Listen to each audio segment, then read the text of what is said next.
Hey guys, welcome back to another podcast of the RepPath Leadership Series. Today we have a very special guest, guys. I'm really excited to introduce this next individual. Before I introduce him though, as always guys, some quick housekeeping. Please make sure any questions that you have to submit from now on throughout the chat, and our podcast producer, James, will take care of that. We'll address them about halfway through the show. So please, any questions, guys, from this moment on, please make sure you're entering them in. And for anyone that is looking for the recording of this podcast, please make sure, as always, you go and subscribe to my YouTube channel, Unfiltered Medical Sales Coaching, where you're able to get not only this podcast, but all previous podcasts and any other content. We're also live today on, We're also live today on YouTube, Instagram, Facebook, and LinkedIn. And we're on every podcast platform, out there. So I want to thank everyone for joining us today. And today's topic, we're going to talk about networking like a pro in medical sales. And for me, there's no one better to be on the show than our guest, Kendy Elmore, who's the founder of The Lobby, which, Kendy, thank you for joining us, man. Yeah, excited to be here. Thanks for having me. Oh, my pleasure. My pleasure. So, for a lot of you guys that don't know what The Lobby is, we're going to talk a lot about that during the show. So Kendy can give us more insight. But Kendy, if you could tell us a little bit about yourself, give us a little bit about your background, and so everyone has a better understanding of where you came from. Yeah. Appreciate it. Again, thanks for having me. Honored to be on the show and excited to kind of dive into the networking conversation. So for me, spent about a decade in medical sales, started as associate rep in the capital world, moved over in the orthopedics, doing foot and ankle, total shoulder, total joints, upper extremity sports med, before pivoting out in 2022 to pursue The Lobby full time. So about 15 years in the medical sales industry now. And what inspired you to start The Lobby? Yeah, great question. For me, as a rep throughout my career and at all stages, whether it was that time, trying to get into the industry, being the early entry level rep, all the way up to, a tenured kind of seasoned rep, if you would, what I thought was missing was, for lack of a better term, an association, right? I had friends in real estate, I had friends that are attorneys, I had friends in different professions, and each of those professions each had an association that they belonged to. And I would watch my friends go to these conferences, go to networking events, happy hours. And it always thought, like, here we are, this extremely social driven profession, but there's nothing to kind of bring us together for professional development, for networking, for speakers, for conferences, for just resources. And so really that was our mission. Let's build a company that unites the healthcare sales industry together, brings sales reps together, aspiring reps, executive leaders, and puts everybody in the same room. And it's been amazing to see just all the special things that come out of that room when you start to put people together. And that really is so true, because before The Lobby, I had buddies that they're in either, say on the finance side or the real estate side. There's a lot of stuff, because I grew up in New Jersey. So there's a lot of stuff going on in New York City when it came to networking. Yeah. And they would always invite me, like, you should come to this professional network. And I would go to these things, but there was never anyone in medical there. Yeah. Ever. Yeah. Once in a blue moon, you got a doctor that, to be honest, he was going there just to get some free drinks and a free meal, but there was no other sales reps there. So for me, The Lobby was awesome when I first started seeing the promotion for this and you launching it. It was great because it's the first time I actually saw a platform for medical sales reps. Yeah. And I used to do the same. You're right. You go to like the Young Professionals Association or, business professionals events. And yes, it's great to network with people outside of your industry, but at the end of the day, it's nice to kind of feel like you're at home, right? I'm around other people that get it. It's tough to go talk to a finance guy about being in surgery and doing a knee replacement. They're like, wait, you're in the OR? I don't get it. I don't understand. Right. So it's nice to be around a room or be in a room full of people that get what you do, that understand what you do. And you just kind of feel like you're at home, right? When you're with The Lobby and at our events. Yeah. And how did going back to when you were a rep, how did your own personal success, your networking personally shape your success in medical sales? Yeah, I was a big believer in building my network in a couple different ways. And reps take different approaches to this. You definitely have some reps that are more guarded and really want to protect their business, protect their industry, don't give away any secrets, and really keep things close to the chest. I can even think about being in the OR, right? Some surgeons would have multiple reps in the OR, and there were certainly some that I knew the names of their kids, and I would catch up with them, and we would talk shop and we'd talk personal. And then there was always the rep that stood in the corner by himself that didn't want to talk to anybody and share anything. So for me, it's just the way I approach business, right? And this way I approach people in my life is, asking questions, being curious, getting to know people, which naturally is going to build your network, right? But I think in this industry, you also have to be intentional about it as well, and really seek out people. Whether that's mentors, mentees. I believe in having people on both sides of the equation, somebody that's kind of pulling you forward and somebody that's guiding you and helping you grow, as well as helping somebody behind you get to that next step. But I think just building your network not only leads to career opportunities. I look back at my career and I worked for 3 different companies. And after I got that first job as an associate, the next 2 job moves I had were because of my network, right? They came to me and said, "Hey, we're interested in talking to you about an opportunity. We'd love to sit down." And so it was because of my networking. It was because of the relationships I built. And also as a rep, I wanted to help my physicians build a network as well. And I think that's a strategy you've got to incorporate is it's not just on the personal side, but also on the business side. And, I would help my physicians. We would do a dinner, once a quarter and bring physicians together and network, and they would build their network and they would share case studies and things like that. But it's just such an important piece of, whether you're trying to get into this industry, you're building your business, or, an industry executive. It's a skill set you've got to build throughout your career to be successful. Yeah, and we keep talking, obviously the topic is network, and you're saying network. For a lot of these younger reps, and even for more experienced ones, there's a difference between collecting cards and collecting contacts where it feels good. You leave. I remember back in the day at trade shows where you would collect either physicians' cards or other reps or at an event, but to me, network is more about the community. Yeah. So if you could touch on that a little bit on how this isn't about just, again, collecting cards that doesn't really do anything, but the difference when you're talking about network and how it relates more to community. Yeah. I think, the difference there for me is you collect a business card and you go home and you put it on your desk and it's just there for the next year, right? Yeah. You didn't build your network. You collected a card. I guess you have somebody you could call if you had to, or, but I think for us, when you look at building community, it's building genuine connections, right? You're actually in front of people. You're building those connections. You're getting to know each other. And then there's follow-up. We always tell people, hey, we're going to put you in a room together and we're going to get together once a quarter. But what's great is when I see pictures of people getting together after the event or hearing how reps work together to get into an account or a rep led to a career opportunity, whatever it may be. So it's that follow-up. It's not just a one and done, I went to a networking event and I built my network. Well, not necessarily, right? Unless you're following up and engaging with these people, like I talked about, maybe finding a mentor, maybe finding a mentee, maybe finding a rep that you're going to work with. But it's that kind of continuing relationship building, right? And that's what you want to do is build relationships with these people and not just meet them one time and never see them again. So what would be your advice to some of these younger reps that are, they're just to paint a picture? I'm a young rep trying to break into this industry. I've been sending resumes out to hundreds of different companies, not getting anywhere. I got 1 or 2 interviews randomly, but I'm basically getting ghosted all the time. Yeah. What would be like your first step for that young rep out there?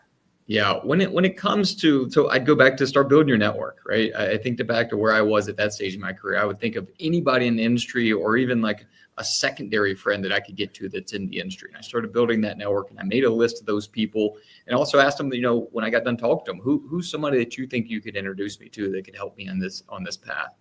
I'd say the biggest mistake I see those individuals make at our events or as they come in just guns blazing, like almost like expecting to get a job, right? They're like, oh, I'm showing up to a networking event. I'm trying to get in this industry. I'm going to leave here with a job. Like, it's just not going to happen, right?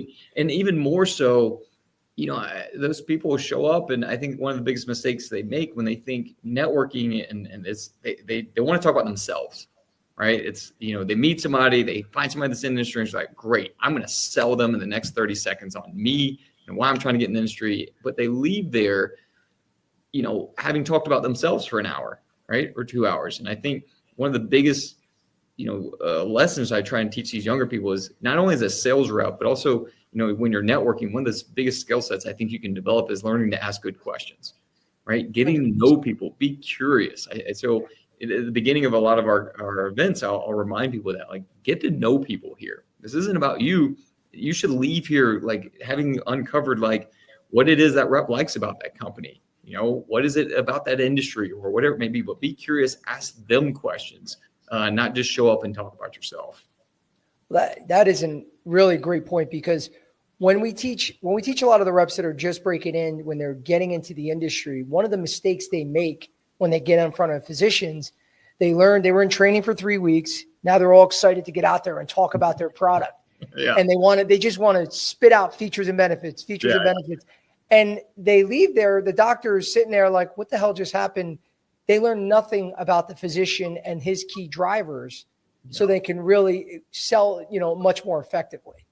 So if you could touch on that, like how that is a correlation between what you're going to see in the field, same as in these events. Yeah. It's like I was saying, it's a skill set that you can start to develop, early in your career when you're networking, and it's only going to make you a better sales rep. I think it's one of the biggest, when people ask me like one piece of advice as a sales rep, this is it, right? This is moving from a sales rep, right? The what do you call it? The show up and throw up, like just dumping all of the stuff you learned at sales training on a physician, to learning to ask questions, right? When you change that conversation to, Dr. Jones, tell me about your challenges today. Tell me about, what you're experiencing here. And you start to uncover what their needs are. Then ideally you have a solution for those needs, but you really change that relationship from a sales rep to more of a consultant. And then you move into a partner, right? And when you become a partner with your customers, that's a much different relationship to, than a customer rep relationship. When they really start to see you as a true partner that cares about their needs, cares about their challenges, and then goes out and helps them solve them. But I mean, it's such a good point too, because let's be real. Who wants to call someone back if you just went to a networking event and I talked your ear off about myself and it was me, and you're smiling, you're another sales rep, you're going to be a nice guy. Odds are, do you really want to help me out later on? Because it was all about me, and I don't think a lot of reps mean to do that. I think they feel that this is my chance. I got to tell them everything about myself right now. But it does, when they do get ghosted, it is something to think about. Like, I went to this event and no one called me back or no one's reached out to me. To me, that's one of the key things to take from this. Yeah, I completely agree. It's going back to that, be curious, right? And actually learn something while you're there, right? If you leave that event and you didn't learn anything, like, what was the point? You just kind of showed up and told everybody about yourself and went home. Like, you shouldn't feel great about that, right? You should leave there with a couple contacts that are genuine contacts, right? There are people that like, man, I know I can follow up with this person, right? I learned a little bit about them. They gave me a lot of great content, and that person's going to want to help them because they're like, man, here's a person who's curious. They're asking questions about me. They're curious about the industry. This is somebody I want to help, to your point. And likely you're going to get a better chance of following up with that person and getting more time with them. Yeah. And again, the likability thing is real in medical sales, as we know. Doctors, I mean, I don't want to shock you guys out there. A lot of times there's a lot of Me Too products, which are okay. That's a good place to be, because doctors can use you because of you, and if they like you, you got a great product. There's a lot of great products out there. They want to work with the people that they like. I mean, it just happens, because especially when you got Me Too products. So it is a lesson, for me at least. It taught me that, in the future. But I did have a question, because you brought up a good point. What are some of the questions that you could give to some of these reps that are going into a networking event? And it's like, all right, if I'm not going to talk about myself, what should I be asking these other reps to get some valuable information? If there's anything, I know it depends. The conversation changes. It's not robotic.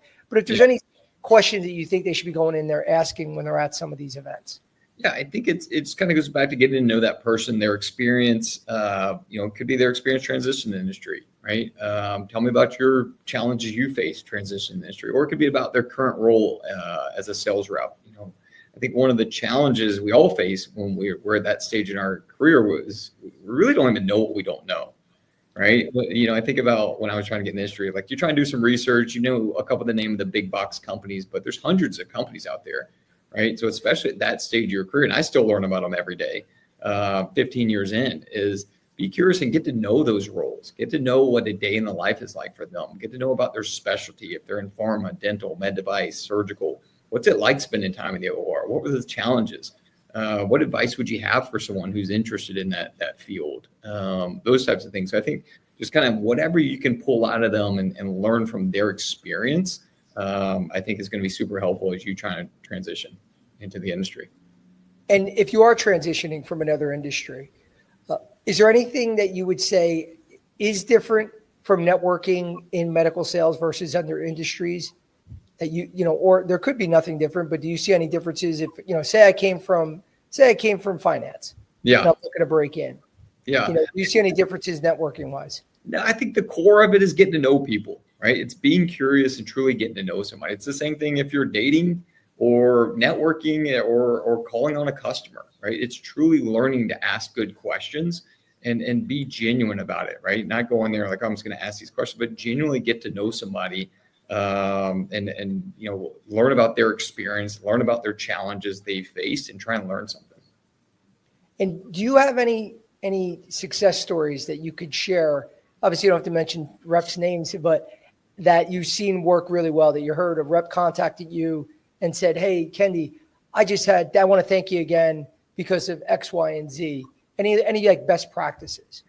Yeah, I mean, fortunately, we're 3 years into the lobby now. We've got networking events going on in over 30 cities across the country. We've built a community over 100,000 reps and aspiring reps. And so, that's people ask me what I'm most proud of. And that's it, right? Hearing these success stories. And for me, it's, some of that may be jobs, right? It may be people getting into the industry. It may be reps that are working together to get into an account. It may be an executive leader or manager who found that like great rep at an event or connected with someone. And or it could just be, I love getting pictures of two reps that are like having coffee together after an event. They're like, "Hey, thanks for connecting us. We're now great friends and we hang out and, we've helped each other all because we met at a lobby event." And so, there's so many of them, but those are just kind of some of the examples that I get to hear and see. The content we produce, the content you produce that we share on our platform, it just creates this central place where reps can go find all these things, right? The content you're doing, connecting with other reps, the jobs, the events. And so, it creates this ethos of, just incredible opportunities and connections that are made every day. And if I was a new rep today, what would be a message to them, your opinion or your advice for what's the first step when it comes to networking? Yeah, I think you've got to start putting yourself out there, right? That's one challenge is taking that first step and taking that initiative. Say, all right, I'm going to start putting myself out there. I'm really going to start, if you may be in a different industry, whether it's finance or real estate, and say, "Hey, I'm going to transition into medical sales. This is where I'm going to go." And so it takes that first step and that belief in yourself that I'm going to make this happen. Now I've got to start building my network. I got to start asking some questions. I got to start finding out the right opportunities and where I need to be looking. And so I think the first step is just starting to really put yourself out there, and really pursuing this full time, because it's not easy, right? There's a lot of people, as you know, that want to get into this industry, and there's limited opportunities for those people. And so it's very competitive. And so starting to do your homework, right? Reading books, watching your podcast, working with a coach, these are all ways that you can really elevate yourself and learn from somebody who's been down that path before. Yeah. And that's one of the things we really try to hit home, because I think reps, what I get a lot, Joe, my cousin does this, or I have an aunt that does this, or my buddy's doing this and he's crushing it. He's making all this money. I want to get in too. And then they're frustrated because they're like, it's like they get punched in the gut. A month goes by and they're like, no one's getting back to me. What the heck? I'm sending my resumes out. And they don't really understand how competitive it is because, on our recruiting side, whenever we post a job, we get 300 to 500 resumes within a couple of days. It's insane. Sometimes it's a lot more. Yeah. So I think that, like, to your point, to have that appreciation of it, because you do have to work at it. It's not going to just come to you. You got to get it. Yeah. It's almost like another full-time job, right? You just, especially at that stage where you're learning so much, right? We're learning about the process, learning about the companies, learning about the different roles to go after. And it's not something you can just dip your toe in, right? You got to jump in head first, really get to know the industry, know the process, and ideally working with someone like yourself or some mentor out there that knows that process and can help you through it. Yeah. And so what would your advice be? Because we already said before, getting in front of in one of these events and going out there and just talking about yourself and just saying, I'm great because of this and that, and that's why I'd be the best at this role. How does someone stand out, with all these ambitious medical sales reps in the same room? What would be your advice to them, coming here so you could stand out ahead of everybody else? Yeah. Do something different, right? And really, to me, prove to me and show to me that you're really taking an active approach to getting into the industry. And so that may be going to industry networking events, right? That may be shadowing a rep. I think one of the reasons I was a teacher before I got into medical sales, and it took me a long time to make that jump because I didn't have that sales experience, right? That most companies want to see. So I started networking, building my kind of community and my circle around me, but I also started shadowing a rep. On my days off, I would ride with that rep. I would go to FedEx and we'd pack up boxes. We'd restock trays. I'd go to the hospital, like, show me how you check in, show me your way around. So that when I did have that conversation, I finally got that call from a recruiter, said, hey, tell me a little bit about yourself. And I started walking them down that path. They're like, man, I haven't talked to anybody that's done something like this, right? So, on your days off, you're working, trying to learn and shadowing this person. So to me, I think that helped my chances. And now when I talk to reps and, a lot of people reach out, hey, I'm trying to get to medical sales, right? And my cousin does it. Like you said, my friend does it. They're crushing it. Well, great. Well, what are you doing, right? What are you doing to stand out? And so I always tell people, do something to stand out, right? Make yourself known, to be different, and it's not just standing out, but in a way that shows that you're really actively pursuing and dedicated to getting into this industry. And what if reps want to take a different route, like you're saying, standing out? Because when I got into the industry, I tried everything. I would talk to anyone and everyone. Again, it was 5,000 years ago. It was a different time. There was no social media. Yes, you had to go in a suit on to meet your recruiter, and the recruiter decided based on that meeting if they want to help you out or not. It was that was like your first interview, was meeting the recruiter, who, if you didn't hear back from the recruiter, odds are they probably just didn't like the way you looked or presented yourself.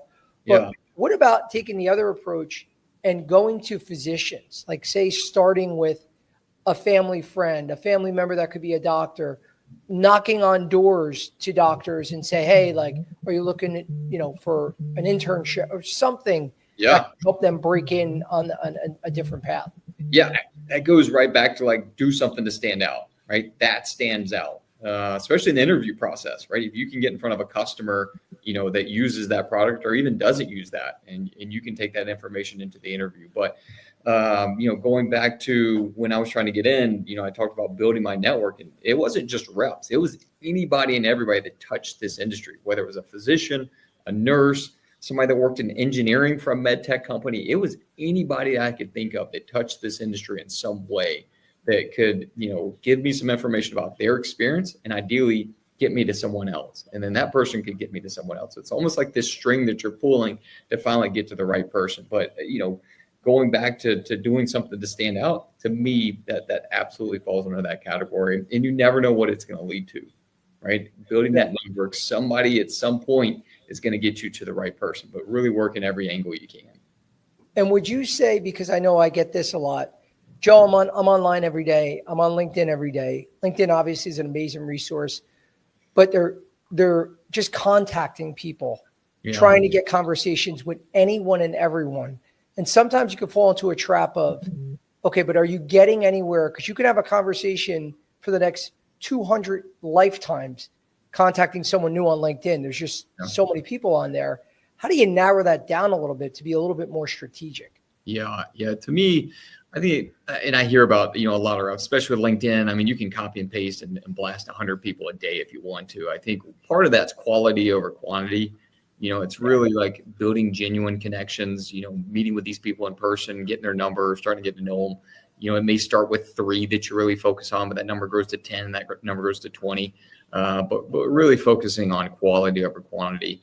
The second piece is being intentional about who you contact and why are you contacting them. And I think that goes back to, when you're at an event or you're talking to people, but really getting clear on what your target is, right? Is it a target company? Is it a target specialty, right? Is it dental, pharma, surgical, right? And really figuring out where you fit and where you want to be, and then getting intentional about those companies and those opportunities, right? So if I'm, wanting to get into surgical and I'm going to target orthopedics, all right, well, that target kind of starts to shrink down to the companies and the reps I'm going to reach out to, and I want to reach out to hiring managers or recruiters within that space as much as people that are in that space. Hey, tell me about how you got into this role.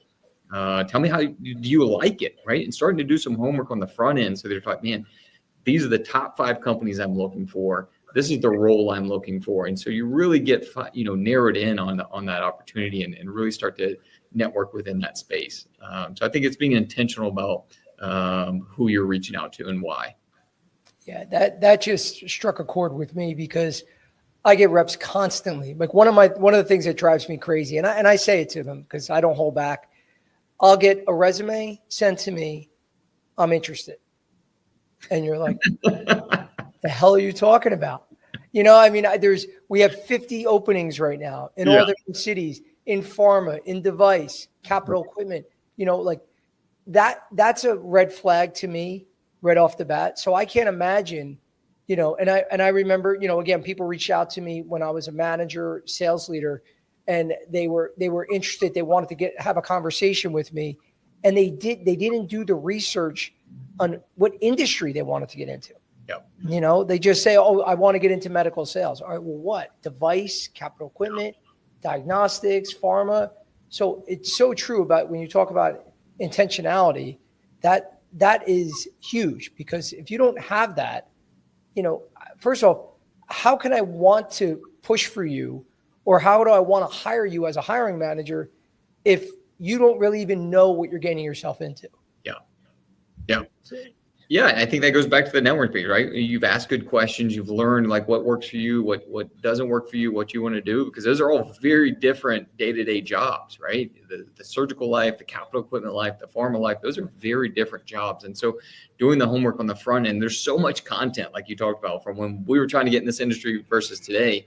And look at the number of podcasts and books and videos and TikToks and reps out there sharing their experiences. I mean, there's so much information to go get to really start to get an idea of where you belong, so that when you do show up, you know where you're going. And I think even going deeper is why you're going there, right? So that when you talk to someone like yourself, when you finally get 10 minutes of Joe's time, it's like, hey, this is exactly what I'm looking for, and this is why I'm doing it, right? And that stands out, right, with a hiring manager or recruiter. Well, it's so true when you're saying that, you're going to get 10 minutes with me on the phone. I think it's a great lesson for sales candidates that want to get into this industry, because we've both of us been in this industry a long time. When you're calling on a physician, sometimes in the hallway, or in a hospital or in his office where he's going to come out, might give you 30 seconds. Yeah. So if you're not prepared with that talk track, the same as, if you're going to speak to a recruiter, don't take it lightly. And say, well, I just want to get my name out there. Like, no, have a purpose, like you said, because there's probably not going to be another phone call if you're wasting their time because they're too busy. Same lesson for any physician that you're calling on. Yep. Which goes back to you better do your homework beforehand, right? So I can tell pretty quickly if somebody's wasted my time and they haven't done their homework versus somebody that's like, hey, I'm looking at these companies. I've been talking to these reps. This is what I'm really focused on, this role. I can help that person. Right, I can get them with somebody just like, hey, I'm thinking about getting into medical sales. Just want to hear your story. Like, well, tell me, what have you really done? Like, how have you prepared for this? So I think being prepared, doing the homework, like you said, whether it's, getting in front of somebody that's trying to help you get in the industry, or that customer, you better have done your homework, because you can lose credibility real quick or gain it, and they're going to help you. And I'll do one more question just before we go to the audience. Yeah. What's one thing that you learned, or one of the mistakes that you made early on that you want to tell other reps, like, don't do this? Yeah. How much time do we have? Made a lot of mistakes, right? You get in there and you try and figure it out. You learn. I thankfully had a lot of great mentors and people around me that really coached me and developed me early on in my career. I think going back to where my biggest shift happened is what we talked about earlier, is when I went from trying to sell to really trying to consult my customers and understand their needs. And that was the biggest shift for me as a person and as a sales professional, is don't just go in there, features, benefits. Hey, this is what we got, drop off a flyer, sell them on a button or whatever widget you're pushing, is really start to sit down with them and get to know them and understand what their needs are, what their struggles are, what their pain points are, and see if you can help them, right? Maybe you can, maybe you can't. It may be 6 months later you can, but really starting to build genuine connections and listening more than you talk. Yeah, it's so true. I mean, I said this story before in the past, but quick story for me. I was working at Boston Scientific. I just said this is my first device job. I had a pharma role before, but I was so excited that this pain specialist wanted to see me because it was hard to get in front of these guys. And he was all gung-ho about doing spinal cord stimulation. I had 3 calls with him that it was features, benefits. I was just throwing up shit in his face, right? And then finally, the 4th call, I asked him, how many cases do you do a month? 4th call, I finally asked a question about him, and he goes, I don't even do stim. I haven't been trained on it. My boss wanted to kill me. Yeah. But I was just so excited, but blinded, and it was awful. But again, I made it about me was the lesson that I learned, and not about my customer. Yeah. And I just wasted everyone's time for a month and a half. Yeah. So, yeah. But this is a good time. I think we'll pause so everyone could stop listening to my voice. And James, do we have any questions from the crowd for Kendy? Yeah, we got a couple. And Joe, everybody tunes in to listen to your voice. What are you talking about? Yeah, I know. We have from LinkedIn, Kaylee Passell. How can you step foot in a medical device sales and make these important connections needed? Yeah. You want me to take that one, Joe, or you want it? Yeah, please. These are all for you. I'll chime in if I feel, but no, please. Yeah, this is tough, right? This is where we're all at when you're trying to get in this industry. It's like, how do you get experience without having it? Right? It's the challenge we all face. So Kaylee, I want to empathize with you. We've all been there. I think, for me, when you ask about building those connections, that's a big part of what we do at the lobby is creating that space. And we were very intentional when you look at who's invited to our events. We could have, one way is saying, hey, you had to be in the industry and made this an industry event, but we wanted to keep that door open, right? To anybody interested in connecting or learning more about the industry. So you always see that on our events. So Kayla, I don't know where you're based out of, but we've got 32 chapters now across the U.S. where we do in-person networking events. And it's an incredible opportunity for someone like yourself to get in front of reps, to get in that room and literally, get to know people, connect with people, and build your network. We also host a national sales conference in Dallas. Our next one is this November 7th. Again, a great place to connect with hundreds of reps, meet companies, and really get into this world before you're really in it. And so it's a big focus of mine is creating opportunities for you to network because it is tough to get into this space. The only other thing I would add is, once you build those connections, follow up with those people, see if you can spend some time with them, shadow them. It's something I did early in my career that really helped me was just kind of spending time with those reps and getting to know them. That was perfect. I agree 100%. Just to add to it, just because we give a lot of movie references here, James, so I got to hit you. I'm ready for this Kendy. one. Let's go. I got to hit you with one. This is a Karate Kid reference. Okay, good choice. It's better than Pitch Perfect. Off to a good start. This is the original 1984 Karate Kid. It's a good one. Miyagi says to Daniel, if you karate yes, you're safe. Karate no, you're safe. Karate so, you're squashed like grape, right? So meaning that if you want this, guys, it's okay not to want it. Don't get into this industry. But if you want this, don't go in half-assed, because you're going to get frustrated, even with to what Kenny was saying earlier with, you got to work at it. So all these things, no matter what you do, networking, owning your development, getting better, you got to put the work in, you got to put the effort in because your competition is. So if you go in half-assed, you're not going to like this, you're going to get disappointed, you're going to get frustrated, and you're going to say, why the hell did I do this? So either make the full commitment one way or the other to do it or not.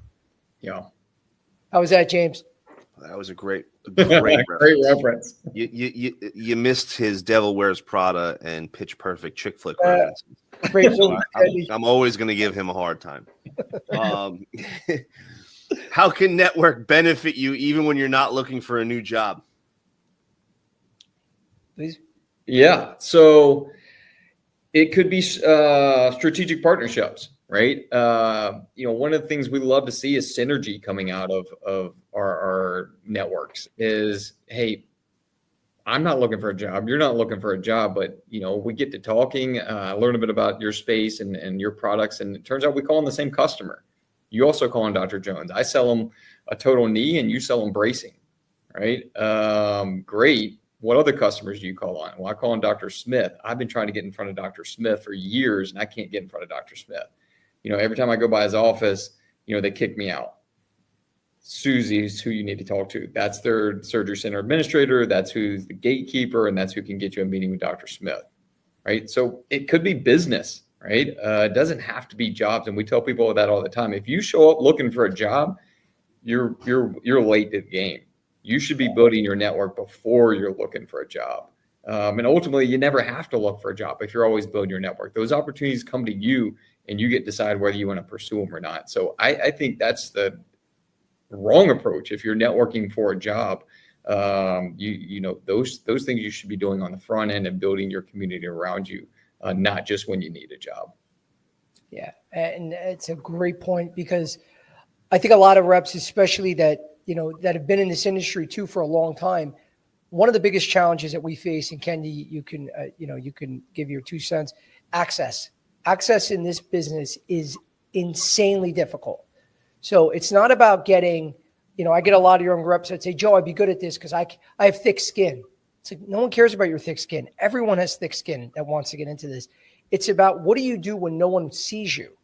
So if someone tells me no, that's a good thing. But if someone's not even going to see me, that's a problem. So to your point, now you're networking with people that I can't get in front of Dr. Smith. Well, I got a great relationship with them. You almost have like the old school barter system. We're like, well, hey, listen, if you could help me get into here, you share information.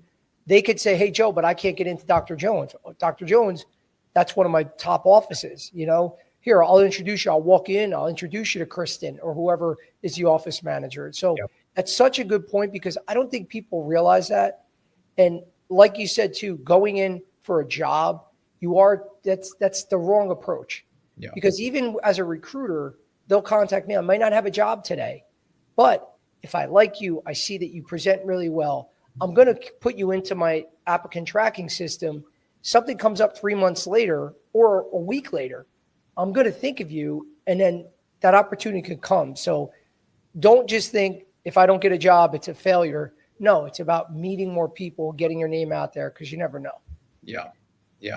I would just add on to that. I have people reach out to me in kind of panic mode, right? They've been laid off, the company got acquired, whatever it may be. And they're like, hey, when's your next networking event in this city? I'm like, that's the wrong approach, right? And showing up desperate, thinking you're going to get a job at a networking event is the wrong approach, right? I think being proactive and building that community ahead of time is definitely the right approach. And, you also never know when your company's going to be bought or sold, right? I mean, those things could be happening. And I've been a part of 3 acquisitions throughout my career. And if you're not on the proactive side of that and kind of, putting yourself in a good space, you never know, when a competitor is all of a sudden going to be a business partner of yours. And so, building a relationships and a network with those people could pay off in the long run as well. 100%. We got Kaylee is back. Also, if you have the medical background but lack the sales aspect, what can you do to improve that area?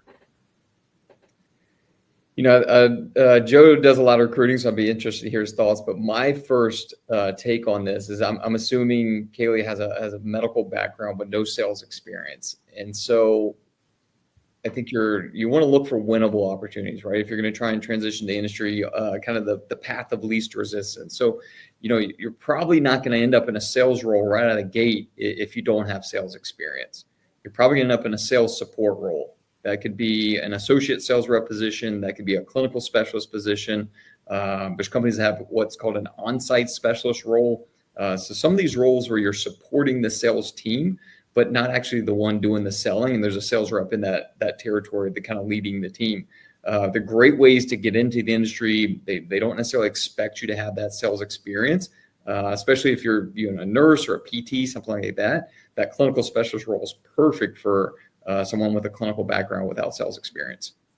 Yeah, well, 100% agree. And to add to that, and Kaylee, this is what we do at the RepPath Academy. And then this, again, there's no secrets here. I'm here to help get more candidates into the academy. This is what we do. So we help place candidates that don't have sales experience because we help you with your transferable skills. We'll help you, obviously, with your resume, your interview prep, all the things that you may be lacking in. It is just as important to help you get these roles. So we do this with candidates every day that come from different industries, that are bartenders, waiters, teachers, lawyers, finance people that want to get in. So that's one of the first steps for me. And it's not because this is what we offer. It's just the truth, because it helps you realize, as a part of our community, to see other individuals that are doing it, that came from different backgrounds, and you'll learn from them too. So that's definitely an option. So it's, again, we'll talk about that at the end of the call, but you could feel free to reach out and we can give you more information. But this is a lot of the things that we do at the Academy. How often are the lobby events held, and are they open to everyone or members only? Yeah, great question. They're open to everyone. Our marketing material always say anyone in the healthcare sales industry or those looking to learn more about the industry, right? So it's an open platform right now. We don't have membership dues. It's free to attend. We're in, I think, like I said, 32 cities. You can see them all on our website, thelobbynetwork.com. We try and host them quarterly in each of those cities. They are run by volunteer sales reps in those cities. So sometimes they may miss a quarter because of life things or work, whatever it may be. But the goal is to do at least 3 or 4 a year in each city that we're in. Just a quick question, Kenny. What's the closest one to Miami Beach? So Florida, we have Tampa, Orlando, and West Palm. Okay, so West Palm. Yeah. Perfect. Okay, great. It's good to know. We got Amber Clark. What if you have little medical background but have sales experience? So opposite of what Kaylee is asking.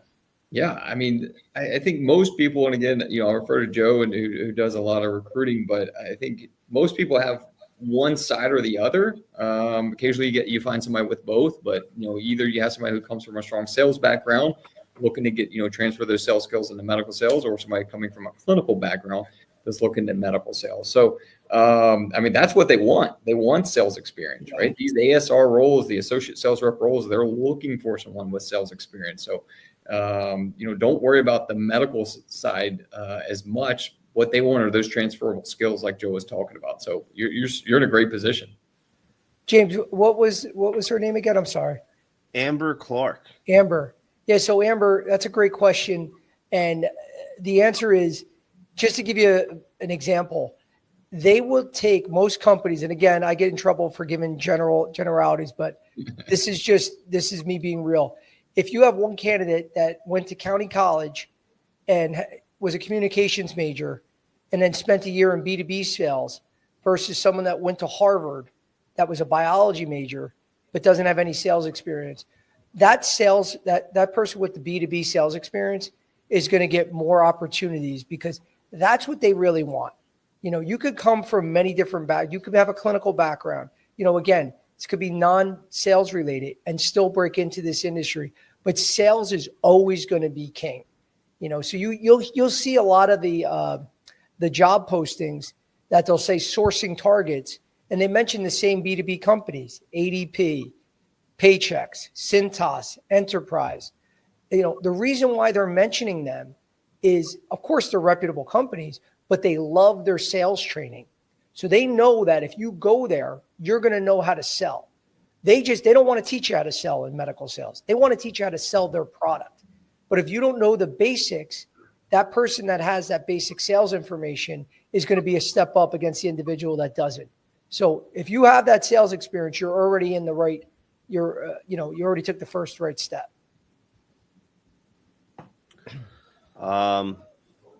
We have Emily. Now 6 months in the industry, what's the best way to elevate skills outside of the company resources? I mean, I don't want to plug too much of our own stuff here, but Emily, that's what you're here for, man. Emily, when I read that, we're looking at names for our conference, and Elevate is the leading contender right now as we look at what kind of brand we want to put around our sales conference. And to your, I just want to commend you on being in that mindset, right? Stay in that mindset. I was there as a rep myself, and I was looking for the same things, a decade into being a sales rep. I still wanted to elevate. I still want to get better. What new resources are out there? What new technologies? What are other reps doing? And so one of the reasons I left sales was to build a national conference for sales reps for that exact same reason right there. And so what we've done is put together a one-day conference. It's November 7th in Dallas this year. And it's a full day of networking, sales training, panel discussions, top reps, executive leaderships, med scouts giving access to their platform, which gives reps data. We're going to have sales trainers there, training reps. You're going to be able to network with other reps. We're going to have a vendor room with companies, new technologies and platforms that are out there for reps. So literally everything I was looking for, and have curated that into a one-day event, is going to be in Dallas this November. So that's one of the biggest things I'd say that I would offer is, a chance to be there. Yeah. And that's awesome, Kendy. The other thing I would just add, Emily, I mean, again, I'm not here to plug too, but that this is what we do at RepPath. We help you elevate your skills. Our slogan is own your own. Okay. So no matter what that is, own your own path, own your own development, don't wait for and I agree with Kendy. I love where your head's at. You don't wait for the company to teach you to do something. You got to go out there and get it. Because you're going to see when you're looking to get promoted, that's how the reps that really own their own and go out there and, make the connections in different departments at the company, show leadership abilities by volunteering to do a lot of things. I mean, you're going to see the longer you get into this industry, there's going to be trade shows that happen on a weekend, and, for me, I'm a big football guy. I love watching football on the weekends. I hate it going to a trade show on a weekend, but I had to do it. I would volunteer to do the ones that nobody wanted to do, because all those things help you, get better. And you got to take that same approach to improve on your own skills. So whether it's looking at YouTube videos, whether it's speaking to high performers in the industry or key opinion leaders, do whatever it takes to get ahead. Because always assume, again, I keep talking about this. I don't want to scare anyone off with the competition in this industry, but always assume that my competition is doing this, so I have to do it too. So just keep up with that mentality and you'll be fine.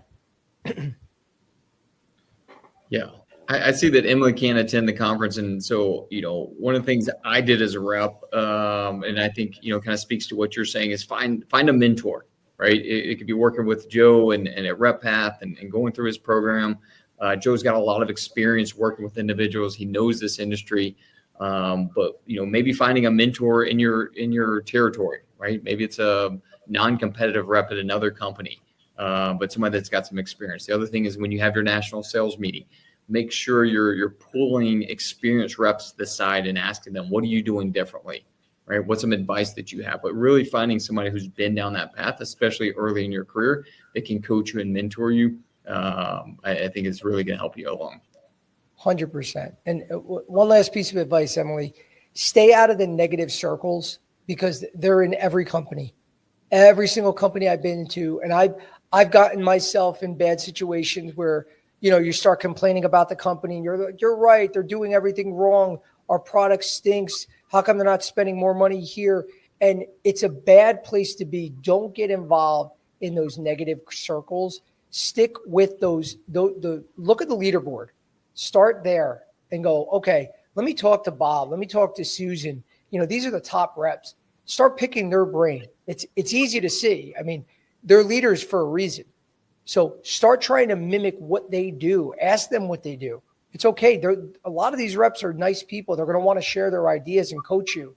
So I would start there first, but stay away from, hey, just because that guy's fun or that girl's fun to hang with. But if they're negative, you don't want to get in those negative circles because then you're going to wind up, getting in a bad place that you don't want to be. Stick with those high performers. Yeah. I think they're easy to spot at a sales meeting because they're going to be recognized, right? They're going to be walking across stage. They're going to be getting bonuses. They're going to be getting awards, right? So they're easy to spot. Talk to them, right? And continue to learn from them until you are that person walking across stage. Yeah. Yeah. I don't know if you already said this, but what inspired you to start the lobby? Was it frustration with the traditional networking? Yeah, it was a lack of a community, right? It was we didn't have this in our industry. We didn't have these resources. We didn't have the conference to go to. We didn't have networking events. We didn't have the industry's largest job board. We didn't have a place where I could go find, all these different podcasts and coaches and resume writers all in one place. And so, that was what I thought was missing. And I think it's in a lot of other industries. And so we're hoping to bring that model and that kind of association kind of feel to this space and provide opportunities and resources for reps. Yeah. And that's why I love the lobby. I'm not just saying this because we're on with it, Kendy, today, because it really is when you're in this industry, in any sales role, you're on an island by yourself, and you feel that way when you're trying to break in. And the power of the community of having people that are doing the same thing, because what happens is when you're on an island, you start listening to well-intentioned but misinformed people that don't really know. Like they're not even people in the industry, but they hear this or they hear that. When you have that community, and that's what's so amazing about the lobby, you get real experiences, and you also have that common ground of people that are trying to achieve the same goals together. So it's the same mindsets working together. And I think that's one of the greatest things that I think about the lobby is that, it's going to help you become better by being surrounded by like-minded people. Yeah. Thank you for that. We hope to be able to lift up, all of our community. What's rising tide raises all ships, right? If we all kind of come together and help each other, I think it elevate the entire industry. 100%. Is there a right way to ask for help or introductions? Great question. I think it goes back to being genuine, right? What we were talking about earlier, that kind of that quality over quantity is, not just copy and pasting a message that you spray out to 100 people a day, but really being intentional about starting to build a relationship with that person. It could be even virtually on LinkedIn, right? Are they posting stuff? Start to comment on their post. Start to interact with them and start to slowly build a relationship before you actually ask for something, and see if there's something you can do first, right? Lead with value before you ask. See if there's something, maybe you can bring them a coffee, maybe you can bring them lunch, maybe you could help them load some boxes at FedEx, but see if there's something you can do before you ask for something. Yeah, 100%. And I think you hit the nail on the head with just being genuine. It's okay to be vulnerable, guys, at the beginning and say, hey, listen, I don't really know what to do. I see that you're in the industry. I would love to pick your brain. Here's what I'm thinking. I mean, have some sort of a plan, where you're not just trying to get a half hour with them on the phone just to ask them random questions about the industry. But it's okay the best thing, Kendy hit the nail on the head. Just be genuine. And that's going to get a lot of reps that they're going to understand because they've been in your shoes before. More of them are going to be willing to help you out. Yeah. And be prepared for it, right? Just like we talked about earlier with when you show up to a customer and you go on a sales call, you better be prepared, know what products they're using, know your products, right? Same thing with that conversation. Go into it prepared. Don't waste their time. Do some research on them, their company, their products. Show that you prepare for that call and you're not just kicking tires. Yeah, definitely. We have. How is the lobby different from LinkedIn or other professional platforms? Great question. We're more in person. All right. So one of the biggest thing, we do have a medical sales specific platform. We did launch our own community platform. The difference between LinkedIn, LinkedIn's got over 1 billion users now on it, right? You can look up any profession in any country in the world right now, and you can find somebody on it. The lobby is specifically focused on the healthcare sales community. So our content, our jobs, our events, our network, our community is all around healthcare sales. So if that's your people and that's your community, we're the place for you, right? If you're in fintech or if you're in, real estate or you're an attorney, we really don't have much for you at the lobby. But we are community focused on the healthcare sales industry, on virtually. So, online within our platform, as well as in person with all of our events. Yeah. This seems to be a question that we get a lot about a lot of topics. How might AI change the way professionals connect or network in the future? Yeah, we are 2 months away from me being able to answer that question. We are about a year into development now with a AI powered talent matching system that's, in my opinion, really going to help this industry, specifically our community as it applies to the job search and connecting. That'll start to roll out in November, December, our community. So if you're in the lobby already, you'll start to get access in probably December and then go public in January. But we're really excited about the AI technologies and some of the ways we've been able to incorporate it into our community and what we're doing.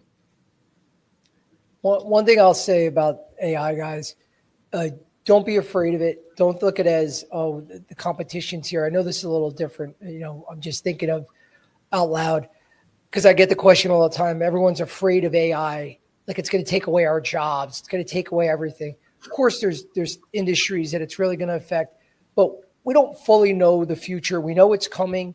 I get calls to consult for AI companies all the time, but embrace it.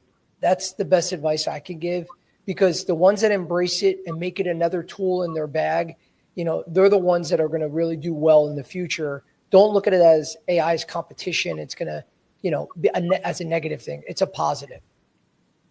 Yeah, one company I would call out is RepPrep.ai. Incredible company that's integrating AI into the kind of call point system and building an incredible platform for medical sales reps. So I think there's a lot more features and ways we're going to see it incorporating. But to Joe's point, it's coming and it's only going to help us get better at what we do. Yeah, and it's a great point because those are, I know those guys, a great company.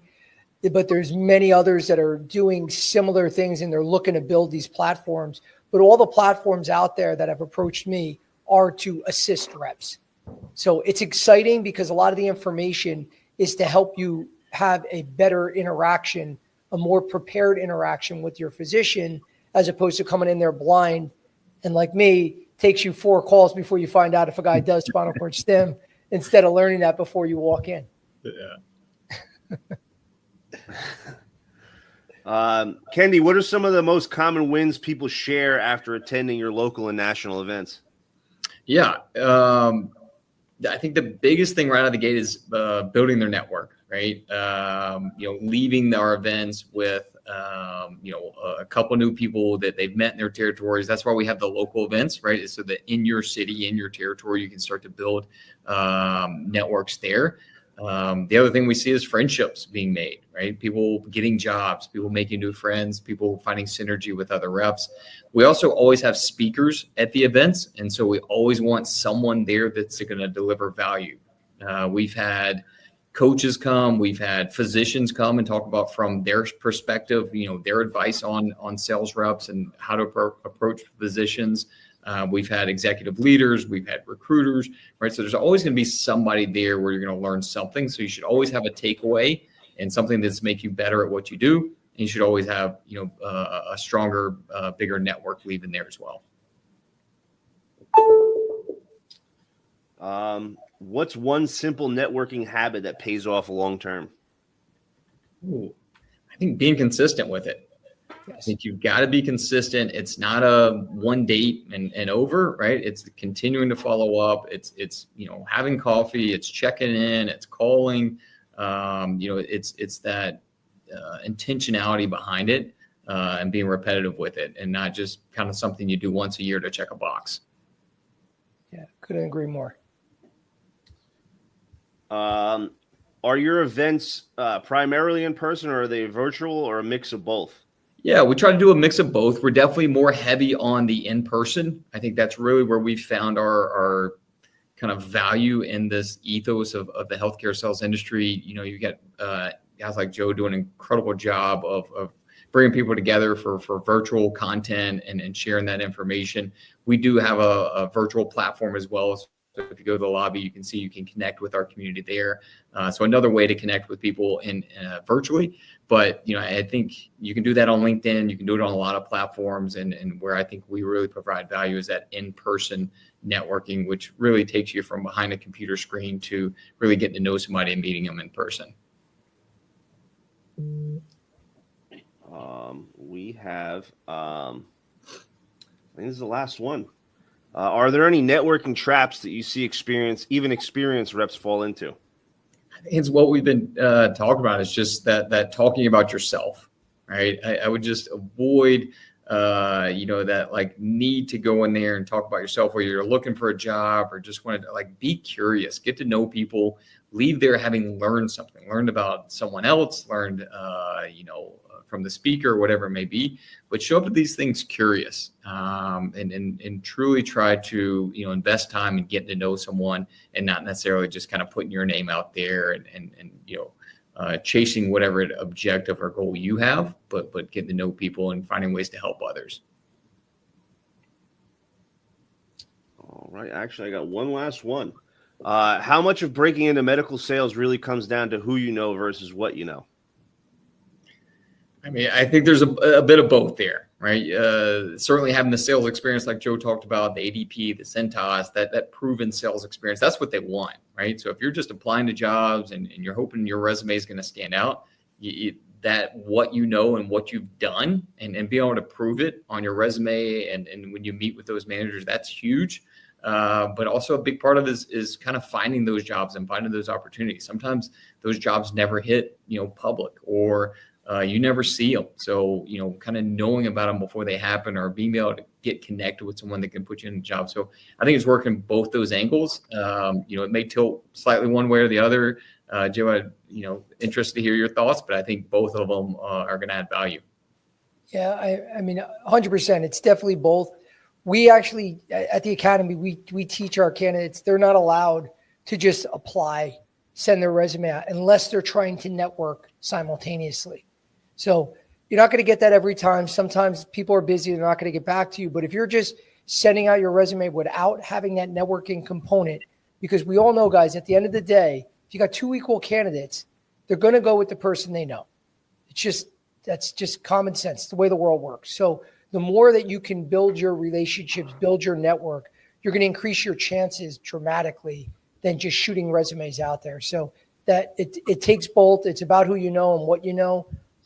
And that's what the best reps do that help break into this industry and get more jobs and progress.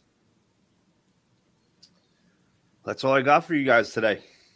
Awesome. Well, Kendy, before we go though, if you could please let everyone know how they can contact you, the best way, if they are looking for any further information or anything else, please share that with us. Yeah, thank you so much. There's a couple of different ways. One, connecting with me on LinkedIn. It's Kendy Elmore, Kendy.